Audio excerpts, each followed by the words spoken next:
South India shopping mall RC Puram BHEL లో ప్రముఖ సినీ తార శ్రీలీల గారిచే డిసెంబర్ 6న గొప్ప ప్రారంభం. నమస్తే, welcome to Suman TV. Rayachoti Annamayya district. ఇప్పుడు కొత్తపల్లి ఉర్దూ ఉన్నత పాఠశాలలో అయితే ఇప్పుడు మనం ఉన్నాము. ఇక్కడ ఒక ఉపాధ్యాయునికి ఒక దారుణం జరిగింది. విద్యార్థులు ఉపాధ్యాయుని మధ్యన ఘర్షణ అయింది. అటువంటి సమయంలో మరణించారు. పిడిగుడ్లతో గుద్దారు చెస్ట్ పైన అని కూడా చెప్తున్నారు. అదే విధంగా తన భార్య ఏమంటుందంటే, నా భర్త చాలా హెల్తీగా ఉన్నాడు, బీపీ షుగర్ అట్లాంటి హెల్త్ ఇష్యూస్ అయితే ఏమీ లేదు, అసలు ఇది దారుణం ఎలా జరిగింది అని చెప్పి విచారణ అయితే జరుగుతుంది. పోలీసులు కూడా అన్ని కోణాల్లో కూడా విచారిస్తున్నారు. ఇప్పుడు తను పనిచేస్తున్నటువంటి స్కూల్ అయితే ఇది ఇక్కడ ఉంది కదా, ఈ స్కూల్లోనే తనైతే పనిచేస్తున్నాడు, కొత్తపల్లి ఉర్దూ ఉన్నత పాఠశాలలో. ఇప్పుడు దారుణం జరిగింది. ఇదే దారుణం ఇంకొకరికి జరగకూడదు అంటే ఖచ్చితంగా దీనికి న్యాయం అయితే జరగాలి, జస్టిస్ కావాలి అని చెప్పి వాళ్ళ భార్య కూడా అడుగుతున్నారు. ఇప్పుడు మనం వాళ్ళ భార్య వర్షన్ తీసుకుందాం. మేడం, ఈ సంఘటన జరిగిన ఎంతసేపటికి మీకు విషయం తెలిసింది? మేడం, నాకు సంఘటన జరిగింది మాత్రం 7th పీరియడ్ అని నాకు అర్థమైంది మేడం. ఎందుకంటే 2:30 తర్వాత అది జరిగింది. వాళ్ళు ఎందుకంటే అది జరిగిన తర్వాత చాలా సేపు అక్కడ పెట్టేసి మళ్ళీ హాస్పిటల్ తీసుకెళ్లి అక్కడంతా డెడ్ బాడీ అయిపోయిన తర్వాత నాకు ఫోన్ చేస్తున్నారు మేడం. ఎంతకు చేస్తారంటే 3:45 ఫోన్ చేస్తున్నారు నాకు. 3:45 ఫోన్ చేసి, అది కూడా వాళ్ళు చేయలేదు, వేరే ఎవరో పక్కన టీచర్లు, పక్కన స్కూల్ వాళ్ళ టీచర్లు ఫోన్ చేస్తున్నారు మేడం. ఫోన్ చేసి, మేడం మీ సార్ కి కొంచెం బాగలేదంటే మీరు ఇంకొక మేడం కి ఆ స్కూల్లో ఉండే మేడం ఫోన్ చేయండి అని చెప్తారు అన్నారు సార్. అంటే నా దగ్గర ఆ నంబర్ లేదు అని చెప్పినాను. లేదని చెప్తే వాళ్ళు ఏం చేస్తున్నారంటే, ఆమె మళ్ళీ ఫోన్ చేసింది. మళ్ళీ ఫోన్ చేసి, మేడం సారు చైర్లోంచి కింద పడిపోయినాడంట, మీరు వెళ్ళండి కేర్ హాస్పిటల్కి అన్నారు మేడం. అంటే నేను అక్కడ వెళ్ళింటే అప్పటికే ఈసీజీ అంతా పెట్టేశారు మేడం. పల్సరేట్ లేదు, ఏం లేదు. 3 టీచర్లు, హెచ్ఎం 2 టీచర్లు ఉన్నారు. ఆ 2 టీచర్లు ఉన్నారు. నన్ను రానిలేదు సార్ లోపలికి. నేను చూశాను, పల్సరేట్ లేవు సార్ అని డాక్టర్ని అడిగినాను. వాళ్ళని అడిగితే ఈమెను బయట తీసుకెళ్ళని చెప్పేసి మొత్తం తీసి అంబులెన్స్ వేసి ఇంకొక హాస్పిటల్ తీసుకెళ్ళండి అని చెప్పేస్తున్నారు మేడం. పల్స్ రేట్ లేదని మీరు చూసినారా? కళ్ళతో చూసినా మేడం. నేను మిమ్మల్ని పక్కకు పంపించేసినారా? పక్కకు పంపించాను మేడం. నేను అడుగుతున్నా, సార్ నేను టీచర్ని, ఆయన నా భర్త, నాకు తెలుసు. అక్కడికి నేను చేతులు పెట్టి ఒక 5 minutes నొప్పినాను మేడం. 87 వచ్చింది పల్స్ రేటు. ఆయన తీసేసినారు సార్, తీసేసినారు వాళ్ళు. అదంతా బయలు తీసేసి అంబులెన్స్ ఇచ్చి పంపించేసినారు సార్ వాళ్ళు. పంపించేసి వేరే హాస్పిటల్ తీసుకెళ్ళాలంటే అక్కడ గవర్నమెంట్ హాస్పిటల్ బయట నిలబెట్టారు. బయట నిలబెట్టింటే వాళ్ళు పెద్ద డాక్టర్ వచ్చి చూసి, లేదు 10 నిమిషాల ముందు తెచ్చింటే బతికిచ్చేవాళ్ళు, ప్రాణం పోయింది అని చెప్పేసి అది కూడా నాకు చెప్పకుండా ఇంటికంటే చూసి పెట్టేసి వెళ్ళిపోయినారు మేడం. ఇంత దారుణమా? హెచ్ఎం రెస్పాన్సిబిలిటీ ఇవ్వలేదు మేడం. ఫోన్ తీయలేదు. మా సార్ ఫోన్, మా ఆయన ఫోన్ ఆయన దగ్గరే ఉంది. మా స్కూల్ దగ్గర నేను ఫోన్ చేస్తే లిఫ్ట్ చేయడం లేదు సార్. నాకు ఇంతవరకు మా ఆయన ఫోన్ కూడా అందలేదు. మన నీళ్ళే తీసుకురండి ఫోన్ కూడా అందలేదు సార్. మళ్ళీ ఆ పిల్లలు 3 పిల్లలు కొట్టి చంపుతా ఉంటే వీళ్ళకి తెలియనట్టు నటించారంట మేడం. కొట్టినారా? గాయాలు ఉన్నాయా? గాయాలు మేడం. వీపు మీద కమిలిపోయింది మేడం. బాడీ అంతా కూడా కమిలిపోయి మొత్తం పాస్ వెళ్ళిపోయి మేడం. ఇక్కడ కొట్టినారు మేడం, పాస్ అంతా కొట్టినారు మేడం. ఒక టీచర్ వచ్చి కాపాడారు మేడం. అంత ఇష్యూ జరుగుతుంటే ఎవరు కాపాడలేదా? మళ్ళీ వాళ్ళు అంటున్నారు, మాకేం తెలియదు, వాళ్ళ పిల్లలు ఏం కొట్టలేదు, మీ సార్కి హార్ట్ అటాక్ వచ్చింది అంటారు మేడం. హార్ట్ అటాక్ వస్తే గాయాలు ఎట్లా తగిలినాయి? ఉన్నాయా? Healthy madam. మా ఆయన 6 నెలలకు ఒకసారి రిపోర్ట్ తీసుకుంటాం మేము. ఎటువంటి హెల్త్ ఇష్యూ లేదు మేడం. సార్ సార్ వచ్చి చూసి అన్ని గాయాలు ఉన్నాయి, ఇది హార్ట్ అటాక్ కాదని చెప్పిపోయినారు మేడం. అన్ని చేసి ఇప్పుడు హెచ్ఎం సార్ అంటారు, లేదు ఇది హార్ట్ అటాక్ అని చనిపోయినాడు చెప్తున్నాడు సార్. పోయి డిఓ ఆఫీస్లో సార్ వాళ్ళతో అందరితో మ్యానిపులేట్ చేస్తున్నారు సార్ హెచ్ఎం. ఆయన దుర్మార్గుడు కూడా మేడం. ఆయనకి రోజు పాలు పోసినట్టు ఆయనకి రోజు బండ్లో పిలిచిపోతున్నాడు మేడం. మా ఆయన నన్ను మధ్యలో వదిలేసి పిలిచిపోతున్నాడు మేడం. అట్లా దుర్మార్గుడు ఇంత పని చేస్తారా సార్? మీరు ఏం సార్, నేను చేసిన పాపమైంది సార్. నాకు పిల్లలు లేరు, మా ఆయన పిల్ల మేడం. ఆయన నేను బిడ్డ, నాకైన బిడ్డ. అలాంటి వాళ్ళు చంపేశారు. నేను ఏం చేయాలి సార్ మీరు చెప్పండి, ఏం చేయాలి సార్ మీరు చెప్పండి సార్. ఇప్పుడు అన్ని కూడా మార్చి చెప్తాను సార్. వీళ్ళు గెట్ల చేస్తున్నారు సార్. నా పరిస్థితి పోయిన మా ఆయన తెచ్చిస్తారా? ఇప్పుడు పిల్లల్ని కాపాడడానికి ట్రై చేస్తాను మేడం. వాళ్ళు ఎన్నో క్లాస్ పిల్లలు మేడం? 9th క్లాస్ 3 పిల్లలు. టీచర్లు మొత్తము ఈ నిన్న సాయంత్రం వెళ్ళి పేరెంట్స్ అన్నారంట మేడం, టీచర్స్ అన్నారంట మంచి పని చేస్తున్నారు పిల్లలు అన్నారంట మేడం. కాంప్లిమెంట్ ఇచ్చారు. ఎవరనింది? ఆ స్టాఫ్ పోయి అన్నారంట మేడం. ఆ విలేజర్స్ మరీ చెప్పి పంపిస్తాను పేరెంట్స్. అప్పుడు విలేజర్స్ అందరూ కూడా మీరు రాండి కొట్టాం మీకు అని చెప్పేసి అన్నారంట మేడం. అంటే దీని వెనకాల ఎవరు వస్తాముందో మీకు తెలుసు కదా మేడం. హెచ్ఎంతో సహా స్టాఫ్ అందరూ కలిసి పిల్లల్ని ప్రొవోక్ చేసి 9th క్లాస్ పిల్లలతో కొట్టించినారు మేడం, చంపించినారు మేడం. మా ఆయనకి ఎటువంటి కక్ష లేవు. మీరు అడగండి, మీరు ఏ స్కూల్లో పనిచేస్తారు అన్ని స్కూల్ వెళ్ళి అడగండి మేడం. ఇక్కడ చెన్నూరులో పనిచేస్తాడు 7 సంవత్సరాలు. తర్వాత ఇక్కడ మార్కెట్ హై స్కూల్లో 9 సంవత్సరాలు, డైట్ లో 5 సంవత్సరాలు. తర్వాత వచ్చేసి ఇక్కడ సార్ ఇప్పుడు కొత్తపల్లికి వచ్చినాడు మేడం. 22 సంవత్సరాల సర్వీస్ మా ఆయనకి. రాజంపేటలో 1 సంవత్సరం. ఎక్కడన్నా మా ఆయన చిన్నది మార్చి బంగారం. మా ఆయన చాలా బంగారం సార్. ఎటువంటి చెడు అలవాట్లు లేవు, ఎటువంటి అలవాట్లు లేవు సార్, ఏమీ లేవు. ఒకరికి అన్యాయం చేయడు, ఒకరికి 1 రూపాయి తీసుకోడు, వాళ్ళకే పెడతాడు సార్ మా ఆయన. ఎవరు బాగలేదంటే డబ్బు తీస్తారు మేడం. మొన్ననే మా స్కూల్లో పాప పేరెంట్స్ చనిపోయాయంటే 3000 వచ్చి ఇచ్చిపోయాను మేడం. అలా అలాంటి వాళ్ళని చంపేస్తాను మేడం. మా ఆయన చంపేసి నన్ను ఇట్లా చేశారు మేడం. నేను ఎట్లా బతకాలి మేడం? నాకు ఆయన ఉంటుంది కదా నేను ఇంటికి వచ్చేది. ఇప్పుడు ఎందుకు ఇంటికి రావాలి నేను చెప్పండి. నేను మాత్రం ఆత్మహత్య చేసుకుంటే ఆ హెచ్ఎం పేరు, ఆ మొత్తం సార్ పేరు రాస్తాను సార్. నేను ఆత్మహత్య చేసుకునే ముందు మొత్తం చీటీలో హెచ్ఎం, మూతి టీచర్లు, తర్వాత ఆ పిల్లలు వాళ్ళే పూర్తి బాధ్యత. నా చావుకు నా భర్త చావు కారణం నేను రాసి చచ్చిపోతాను సార్. నాకు ఈ జీవితం ఇంకా అవసరం లేదు. నా బిడ్డల కోసం నేను బతుకున్నా, నా భర్త నా బిడ్డను బతుకున్నా. అలాంటి నా భర్తని చంపేస్తున్నారు. నేను ఎవరి కోసం బతకాలి చెప్పండి? నేను ఎవరి కోసం అన్నం తినాలా చెప్పండి తల్లి? నేను చస్తే మాత్రం నోట్ రాసి నేను మొత్తం యూట్యూబ్ ఫేస్బుక్ లో అన్ని సర్క్యులేట్ చేసి చచ్చిపోతాను. వాళ్ళే చేసింది హెచ్ఎం వాళ్ళ టీచర్స్ చేస్తున్నాను. ఇదంతా కూడా ఇదే మేడం చేసింది. వాళ్ళు చేసి ఇప్పుడు అన్ని అబద్ధాలు మాట్లాడుతుండ్రు మేడం.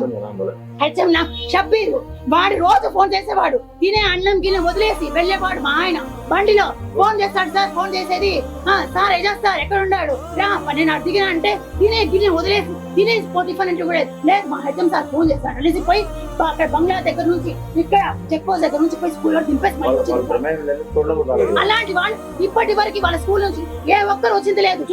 లేదు మేడం, ఏ ఒక్క స్టాఫ్ రాలేదు ఇప్పటి వరకు. హెచ్ఎం తో సహా ఏ ఒక్క స్టాఫ్ నా భర్తను చూడడానికి కానీ ఫోన్ అని చెప్పి మా ఆయన ఫోన్ వాళ్ళ దగ్గరే ఉంది. వాళ్ళ దగ్గర ఉంది మేడం. నాకు ఫోన్ ఇవ్వలేదు వాళ్ళు. ఏం చేస్తున్నారో మళ్ళీ వాళ్ళు ఏం అభిప్రాయంతో ఇవ్వలేదు. కానీ ఏమైనా ఆధారాలు ఉన్నాయి, ఏమైనా ఉన్నాయనుకోని ఇవ్వలేదేమో నాకు తెలియదు. కానీ మొత్తానికి నా భర్త ఫోన్ నాకు ఇవ్వలేదు. వాళ్ళ కంట్రోలే పెట్టుకుంటారు సార్. ఇదంతా ఏం చేయడానికి వాళ్ళ వెనకాల ఏం ఉద్దేశం ఉందో భగవంతుడు తెలియాలి. అక్కడ పిల్లల్ని ఏమైనా విచారించారు? అక్కడ పిల్లలే చెప్తున్నారు, పక్కన పిల్లలే చెప్తున్నారు. విచారిస్తే పేరెంట్స్ చెప్తున్నారు. కానీ టీచర్లు కొంతమంది చెప్పి ఈ రోజు చెప్పడానికి వెనకాడుతానంటే వాళ్ళు కూడా వాళ్ళ ఉచ్చులో బిగించిపోయారు. అంటే ఇదంతా కలిసి ప్లే ప్లాన్ గా చేస్తారు వాళ్ళు టీచర్స్. ఎందుకంటే ఒకరి మాట చెప్తే ఇంకొకరు బయటకు వస్తారని అందరూ మూకమ్మడిగా ఒకరికొకరు లాభం పొందేసి దీన్ని కప్పి బయటపడని చూస్తాను మేడం. నా భర్త చాలా మంచోడు మేడం. 5 పూటలు మా చేస్తాడు నా భర్త. 1 రూపాయి తీసుకోడు, ఒక వడ్డీ లేదు, ఒక లంచం లేదు, ఒక అన్యాయం లేదు, ఒక అబద్ధం లేదు. నా భర్త బంగారం మేడం. అలాంటి వాళ్ళు చంపేశారు మేడం. వాళ్ళు మనుషుల రాక్షసులా సార్? ఎలా సార్ వాళ్ళు చంపేసింది? ఎలా చంపుతారు వాళ్ళు? అలాంటి వాళ్ళకి ఎలాంటి శిక్ష ఖచ్చితంగా మేడం. వాళ్ళకి యావజ్జీవ కారాగారం లేదా గురి శిక్ష వేయండి మేడం. ఒక హత్య చేసిన వాళ్ళకి ఎలా వదిలే ప్రసక్తే లేదు మేడం. నిజంగా న్యాయస్థానం మీద నమ్మకం ఉంటే, భారత రాజ్యాంగం మీద ఎవరికి భారత ప్రజలకు నమ్మకం ఉంటే మీరు అందరూ కూడా దయచేసి నా భర్త కోసం పోరాడండి మేడం. మీడియా త్రూ మీరందరూ కూడా పోరాడండి. వాళ్ళకి ఖచ్చితంగా గురి శిక్ష లేదా యావజ్జీవిత కారాగార శిక్ష పాల్సిందే.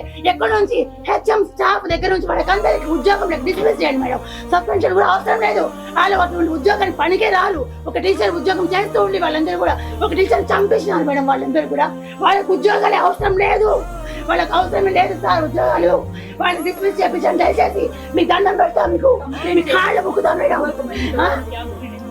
చనిపోయే ముందు చెప్పిన ఈ పిల్లలు నన్ను కొట్టినారు సార్, వీళ్ళ మీద కేసు పెట్టండి అని చెప్పిన అది కూడా చెప్పలేదు మా నాకు. వాళ్ళు వేరే పక్కన విన్న వాళ్ళు చెప్పినారు మేడం. మా ఆయన చెప్పినంట సార్ ఈ పిల్లల మీద కేసు పెట్టండి సార్ వీళ్ళు అని చెప్పిన. వీళ్ళు కుట్టుకోలేపోలే ముందు చెప్పి చచ్చిపోయినట్టు ఆ మాట చెప్పాడు. నా భర్త బంగారం చనిపోయిన తర్వాత అందరికంటే ఫార్మాలిటీగా తీసుకొని పోయి వెంటనే అక్కడికి వెళ్ళి ఆ హార్ట్ అటాక్ తో చనిపోయిందని గవర్నమెంట్ హాస్పిటల్లో డెత్ సర్టిఫికేట్ ఇష్యూ చేయడానికి ట్రై చేస్తున్నారు. ఈ మేడం ఏమో హెల్త్ పరంగా చాలా బాగున్నాడు. బీపీ షుగర్ కూడా అన్ని రిపోర్ట్స్ ఉన్నాయి మేడం. 6 months ఒకసారి మేము హాస్పిటల్ వెళ్తూనే ఉంటాం పిల్లల కోసం. ఎటువంటి BP, diabetes, thyroid, bad cholesterol, తర్వాత ఇంకేమున్నాయి మేడం? ఏ మెంటల్ టెన్షన్స్, ఇలాంటి అలర్జీస్ ఏమీ లేవు సార్. ఒక్క జబ్బు లేదు. మా ఆయనకి అన్ని నార్మల్. మొత్తం హెల్త్ ఇష్యూస్. చాలా బ్లడ్ 13 బ్లడ్ మా ఆయన్ని. ఒక్క చెడు అలవాటు లేదు, గుట్కా లేదు, పాన్ప్రాక్ లేదు, సారాయి లేదు, తిరగడాలు ఆడవాళ్ళతో తిరగడాలు లేదు. ఇటువంటి చెడ్డ అలవాటు లేకుండా 5 పూటలు నమాజ్ చేసుకుని బతికే నా భర్తనే చేతులు చంపేసి ఈరోజు నా జీవితాన్ని చీకటి చేస్తారు సార్. వీళ్ళు ఉపాధ్యాయులు చెప్పండి. వీళ్ళకి వదిలేసా మీరే మాట్లాడండి సార్. ఉపాధ్యాయులు మేడం మీరు చెప్పండి మేడం. ఇప్పుడు అతనికి మీరేం జరిగింది న్యాయం రేపు చేస్తారు మేడం? ఇంకొకరికి మీరేం జరుగుతుంది. న్యాయం చేస్తారు చెప్పండి. శిక్ష వాళ్ళు పడాలి. ఉపాధ్యాయులు ఇలా చేస్తే మీకేమనిపిస్తుంది చెప్పండి. వాళ్ళు ఉపాధ్యాయులు పనికొస్తారా మీరు చెప్పండి మేడం, మీరే చెప్పండి మేడం. మీరు ఉపాధ్యాయులుగా పుట్టేశారా? ఉపాధ్యాయులుగా ఉండి మీరు నిజాన్ని కప్పిపుచ్చడానికి ట్రై చేస్తానవే, మీరు ఉపాధ్యాయులుగా పనికొస్తారా? మీరు ఉపాధ్యాయులుగా పనికొస్తారు చెప్పండి నిజంగా. మీరు ద్రోహులు, మీరు హంతకులు, మీరు ఉపాధ్యాయులుగా ఉన్న హంతకులు, ఉపాధ్యాయుల రూపంలో ఉన్న హంతకులు మీరు. ఏం మేడం ఇలానే చేసేది? 15 ఏళ్ల పిల్లోడు 14-15 ఏళ్ల పిల్లలు అంత బ్లడ్ రాకుండా అంత కమిలిపోయేటట్లు కొట్టినారంటే ఎవరైనా టీచర్స్ వెనక పక్క నుంచి ప్రోద్బలం లేకుండా వాళ్ళు కొట్టింటారా? ఎవరైనా సపోర్ట్ లేకుండా ఖచ్చితంగా ఉంది. అందుకే వెళ్ళి పిల్లల్ని అప్రిషియేట్ చేస్తారు సార్. ఇప్పుడు ఈ రోజు ఉదయం వెళ్ళి అప్రిషియేట్ చేస్తారంట పిల్లల్ని. వాళ్ళు బాగా చేస్తాను, మీరు మంచి పని చేస్తారన్నారంట. వాళ్ళు ఈ విషయం మీకు ఎలా తెలుసు? ఊళ్ళో వాళ్ళు చెప్పినారు. విన్నారంట ఊళ్ళో వాళ్ళు విని చాటలు తీసుకున్నారంట. మీరు రండి మా ఇళ్ళ కాడికని. వాళ్ళ పిల్లల్ని అప్రిషియేట్ చేయడానికి వెళ్ళిన టీచర్లు. ఎందుకు అంత కక్ష దేనికంటారు? మా ఆయన మేడం పంక్చువల్, మా ఆయన చాలా పంక్చువల్. వాళ్ళు సరిగా సక్రమంగా టైంకి రారు, క్లాసులు చెప్పరు, మన గైడ్లు పెట్టి రాపిచ్చేస్తారు. మా ఆయన ప్రతిరోజు ప్రిపేర్ అయి వెళ్తాడు. చూడలేకపోయినాడు మేడం. నేను పంక్చువాలిటీ, నేను డిసిప్లిన్ చూడలేకపోయినా. మళ్ళీ అందరితో మాత్రం బ్రహ్మాండంగా ఉంటాడు మేడం. ప్రతి ఒక్కరికి హెల్ప్ చేస్తాడు. మా ఆయన బంగారం మేడం. అలాంటి వాడిని ముందు పక్క మంచిగా ఉండి వెనక పక్క చంపిస్తారా మీరు? అన్యాయం. చూడండి మేడం ఎలా మేడం ఇలా చేస్తారు. మీరు కూడా ఒక టీచర్, నేను టీచర్, మీరు కూడా నేను టీచర్. టీచర్ కలిసి స్కూల్లో మ్యాథ్స్ టీచర్. నేను నా గురించి వెళ్ళాను మేడం. ఉండాలి అదే పాటు కలిసి పనిచేస్తారు మేడం. మీకు తెలుసు కదా నేను ఎలాంటి మనిషి మేడం. ఒక్క విషయం చెప్పండి, నేను ఎలాంటి మనిషి దగ్గర నేను ఎలాంటి ఎన్నిసార్లు పని చేస్తాను మేడం నేను. మీరు ఒక్క మాట నేను ఇలాంటి దాన్ని పెట్టుకొని నన్ను అన్యాయం చేస్తాను కదా మేడం. నాకు జీవితం లేకుండా చేస్తున్నారు కదా మేడం. ఎట్లా మేడం వాళ్ళు వదిలా? మీరు చెప్పండి మేడం. ఇంటికి తీసుకొస్తానే లోపల చూసినారు గాయాలు. మొత్తం షర్ట్ తీస్తారు మేడం. మా సాంప్రదాయం ప్రకారం బట్టలు తీస్తే అన్ని గాయాలు ఉన్నాయి మేడం. కమిలిపోయి ఉన్నాయి మొత్తము. వాళ్ళు మచ్చలు అనుకోని పోలీసులు పిలిపించినారు మేడం. పిలిపించి ఇది ఏమన్నా మచ్చనా అని అడిగితే లేదు సార్ ఈ మచ్చ కాదంటే మరి ఏందని వాళ్ళు అనుమానం. నేను నమ్మినా మేడం హార్ట్ అటాక్ అని నమ్మి నేను ఆలోచనలో పడినా. ఎట్లా వచ్చింది నా భర్త హార్ట్ అటాక్ అని నేను ఆలోచనలో పడినా. అలాంటిది చంపేసి సార్ సార్ నమస్తే సార్ మురళి సార్ నమస్తే సార్. ఆయన ఎట్లాంటి వాడు తెలుసు కదా సార్. మా ఆయన చంపేసినారు సార్. మా ఆయన చంపేసినారు సార్. సార్ కొట్టి పెరుగుతులు కొట్టి చంపేసినారు సార్ మా ఆయన్ని. ఎట్లా అవుతాడు సార్ మా ఆయన? సార్ హెచ్ఎం టీచర్ చంపేసినారు సార్. ఆ స్కూల్ హెచ్ఎం టీచర్ చంపేసినారు. మేడం కొంచెం వద్దు మేడం, నాకొద్దు. నా భర్తకు న్యాయం జరిగి వాళ్ళకు నేను మంచి నీళ్ళు కూడా ముట్టుకోను మేడం. అట్లా అంటే ఎట్లా మేడం? లేదు మేడం నేను తాగను, నేను నీళ్లు ముట్టుకోను, అన్నము తినను. ఈవెన్ నాకు ప్రాణం పోయేటప్పుడు నేను శివశ చేసుకున్నప్పుడు నోట్ రాసుకోండి. ఎందుకంటే నాకు నిజంగా న్యాయం జరగకపోతే అప్పుడేం జరుగుతుంది? చనిపోయిన కన్నా నాకు న్యాయం జరగాల్సిందే. వాళ్ళకు డిస్మిస్ జరగాలంటే కొంచెం చేయాల్సి ఉంది. హెచ్ఎం తో సహా ఆ స్టాఫ్ మొత్తం డిస్మిస్ చేయాలి. సస్పెన్షన్ కూడా నేను ఒప్పుకోను మేడం. ఇలాంటి వాళ్ళు ఉద్యోగానికి పనికిరాదు. నేరస్తుల్ని పెంచి పోషిస్తూ నేరస్తుల్ని కప్పిపుచ్చుతారా? ఒక హంతకుని తయారు చేస్తే స్కూల్లో పిల్లల్ని వాళ్ళని కప్పిపుచ్చడానికి ట్రై చేస్తారా? మీరు టీచర్లేనా? మీకు అక్కడ పిల్లలు లేరు, మీకు భార్య బిడ్డలు లేరు, మీకు అక్క చెల్లెలు లేరు, ఒక ఆడదాన్ని అన్యాయం చేస్తారా? వాళ్ళేం టీచర్లు మేడం, వాడేం హెడ్ మాస్టర్ మేడం. వాడు హెడ్ మాస్టర్ అనే పేరుకి కళంకం. వాడు ఇలా చేస్తారా ఎక్కడన్నా? ఒక ఆడదాన్ని ఇప్పుడు నా జరిగిన అన్యాయం ఎవరు పోలుస్తారు సార్? ఎవరు తీరుస్తారు? ఎవరు పోలుస్తారు నా అన్యాయాన్ని? ఎవరు తీర్చగలరు మేడం? మరి వాళ్ళకి న్యాయం జరగాలి కదా మేడం. చనిపోయిన నా భర్తకు న్యాయం జరగాలి కదా మేడం. జరగాలి.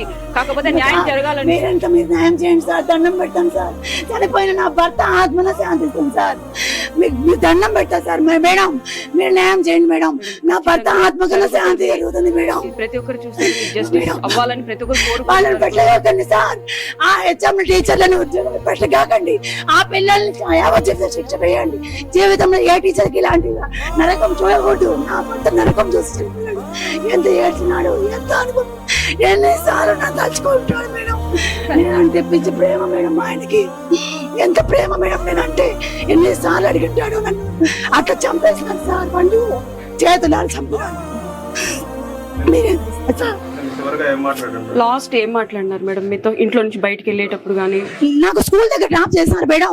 స్కూల్ దగ్గర డ్రాప్ చేస్తూ దారిలో ఏం మాట్లాడంటే, నేను ఈరోజు స్టడీ అవర్ ఉంది, 5 వరకు ఉంటాను, నువ్వు వెళ్ళిపో, ఆటోలో వెళ్ళిపో, బండి లేదు, పాప తీసుకెళ్లిపోయింది, నువ్వు వెళ్ళిపో, ఆటోలో వెళ్ళిపోతే లేదు నడుచుకుంటే వాకింగ్ లా ఉంటుంది, సరే నీ ఇష్టం అన్నాడు. నాకు ఆ మాట చెప్పేసి వెళ్ళినాడు. మధ్యాహ్నం ఇంటికి వచ్చి మా పెట్స్ ఉన్నాయి సార్ మేడం, వాటికి తీసి ఉడకబెట్టి చికెన్ వేసేసి లాక్ చేసి వెళ్ళిపోయి ఉన్నాడు. అది ఇంటికి వచ్చి చూసిన రాత్రి. ఓకే, మధ్యలో కాల్స్ కూడా ఏం కాల్స్ చేయడం లేదు, ఎందుకంటే ఆయన ఊర్లోనే ఉన్నాడు, నేను ఊర్లోనే ఉన్నామని. ఆయన కాల్స్ స్కూల్ టైంలో అస్సలు చేయడం మేడం. ఏదైనా ఎమర్జెన్సీ ఉంటేనే, ఇంట్లో ఏమైనా ఎమర్జెన్సీ ఉంది, మా అత్తమ్మ వచ్చారు, మా అమ్మ వచ్చింది, నడవలేకుంది అంటే అప్పుడు మాత్రమే ఫోన్ చేసి నేను వెళ్తున్నాను అమ్మని పిలుచుకోవడానికి అని చెప్తాడు, కానీ ఎప్పుడు చేయడం మేడం.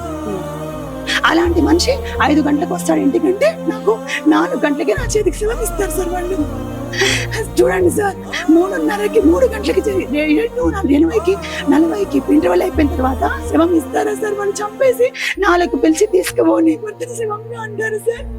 నేను ఎట్లా బతకాల సార్? నేను ఎవరి కోసం బతకాల సార్?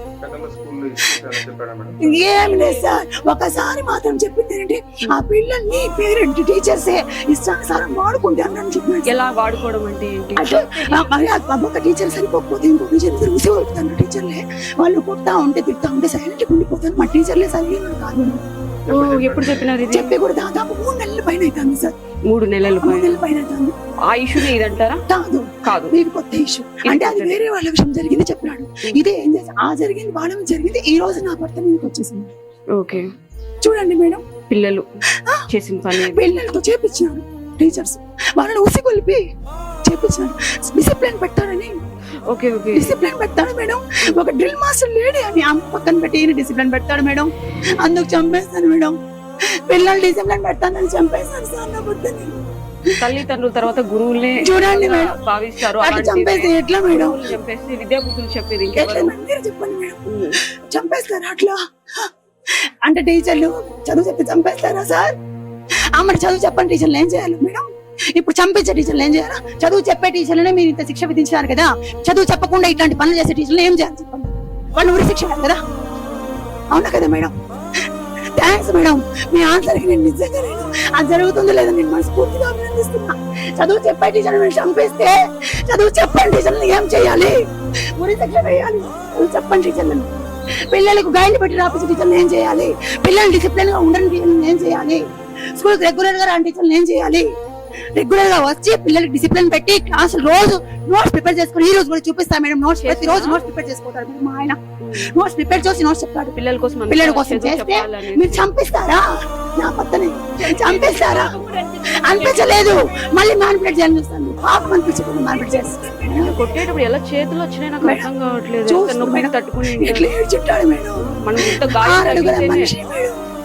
ఇంత నొప్పి తగిలితేనే మనం తట్టుకోలేము. ఎట్లా తట్టుకున్నారు మేడం? మేడం నేను ఎట్లా బతకాలి?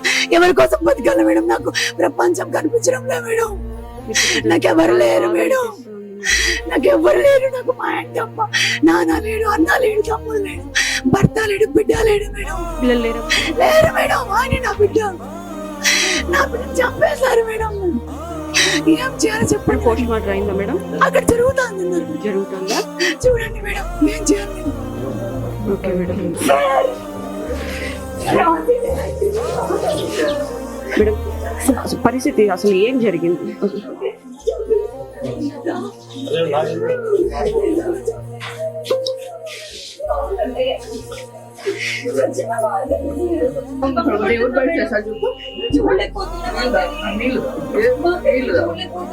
చెమట్లు పడతాను.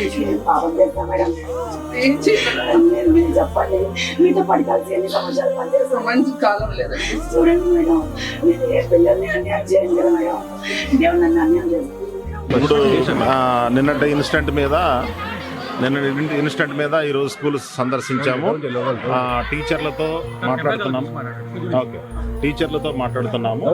అదేవిధంగా పిల్లలతో కూడా డిస్కస్ చేయడం జరుగుతుంది. దీని మీద డివైఓ ఎంఈఓ ఇద్దరిని కూడా జాయింట్ ఎంక్వైరీ చేశాము. ఎంక్వైరీ రిపోర్ట్ తీసుకుని ఖచ్చితంగా చర్య తీసుకుంటాము. ఒకవేళ ఇది పోలీస్ పరిధిలోకి అయితే పోలీసులకు కూడా రికమెండ్ చేసి చర్య కోసం సిఫారసు. అదన్నిటి మీద కూడా ఎంక్వైరీ జరుగుతుంది. బేసికల్గా మేము పిల్లలతో టీచర్లతో మాట్లాడాము. టీచర్లందరితో కూడా మాట్లాడడం జరిగింది. వాళ్ళ ఒపీనియన్ కూడా తీసుకున్నాము. తర్వాత పిల్లలతో కూడా ఇప్పుడు మాట్లాడాము. అంతిమంగా ఒక రిపోర్ట్ ఒకటి రెడీ చేసి కలెక్టర్ గారికి సబ్మిట్ చేయడం జరుగుతుంది. ఎంక్వైరీ ఆఫీసర్లుగా డివైఓ ఎంఈఓ ఇద్దరిని కూడా అపాయింట్ చేశారు.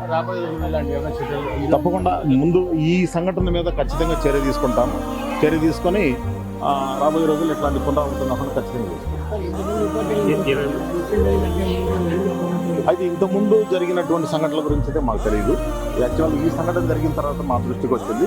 మా దృష్టికి వచ్చిన తర్వాత రాత్రే డివైఓ గారికి ఎంఈఓకి ఇద్దరికి ఇన్స్ట్రక్షన్స్ ఇవ్వడమే కాకుండా నేను కూడా అటెండ్ అయ్యాను. మా డిఓ గారు కూడా వచ్చారు. పిల్లలతో మాట్లాడితే మీకు అవ్వలేదు, అది కంప్లీట్ చేసుకున్న తర్వాత పూర్తి స్థాయి డీటెయిల్స్ మీకు ఇవ్వడం జరుగుతుంది. టీచర్ ప్రమేయం కూడా ఎవరు అది ఇంకా నిర్ధారణ కాలేదు. అది చూస్తే ఇంకా టైం పడుతుంది. అది నిర్ధారణ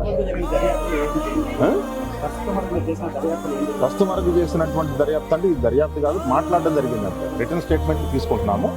ఈ పిల్లలతో టీచర్లతో మాట్లాడడం జరిగింది. అయితే ఘర్షణ జరిగినటువంటిది అనేది కొంతమంది చెప్తున్నారు. అది పూర్తి స్థాయిలో పేపర్ మీద రాసిస్తేనే నిర్ధారణ చేసుకోలేము. ఉపాధ్యాయులను పిల్లలు మాత్రం విచారణ చేయడం జరుగుతుంది.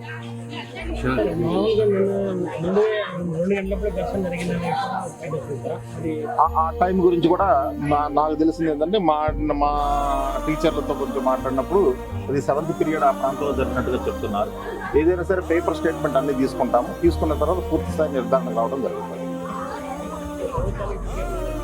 అంటే ఇప్పుడు ఎంక్వైరీ జరుగుతుంది కదా, ఎంక్వైరీ పూర్తయిన తర్వాత ఇస్తాము. కలెక్టర్ గారికి కూడా మా డిఓ గారు బ్రీఫ్ చేస్తారు. లేదు మాట్లాడాలి, ఇది జరుగుతాయి.